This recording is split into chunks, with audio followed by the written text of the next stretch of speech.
les candidats à l'élection présidentielle de 2022 se bousculent.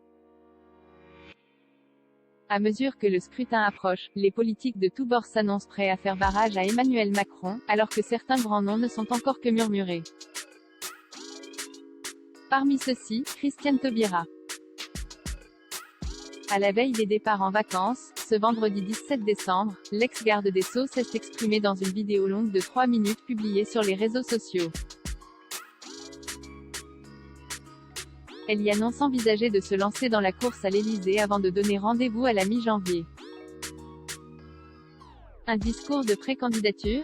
Si tout pourrait mener à le croire, bien que son éventuelle candidature à l'élection présidentielle de 2022 sème le trouble à gauche, Christiane Taubira pourrait toutefois se heurter à l'opinion publique. Et pour cause, comme l'a rappelé l'éditorialiste politique de LCI Renaud Pilas sur Twitter, ce samedi 18 décembre, la femme politique refuse de prendre position sur la vaccination anti-coronavirus et le pass sanitaire. Deux sujets pourtant brûlants de l'actualité. Christiane Taubira a de nouveau exprimé ce refus de positionnement lors d'un passage à Saint-Denis. C'est au gouvernement de faire ses choix, a-t-elle déclaré. Difficile pour ses éventuels électeurs de l'envisager en route pour le palais présidentiel, course durant laquelle chaque candidat, envisagé ou confirmé, tient des propos fermes et pleins de conviction dans un but de convaincre les citoyens. Christiane Taubira, je tiens un propos responsable, un avis qui se veut neutre qu'elle a pu exprimer bien avant les débuts de la période de campagne présidentielle.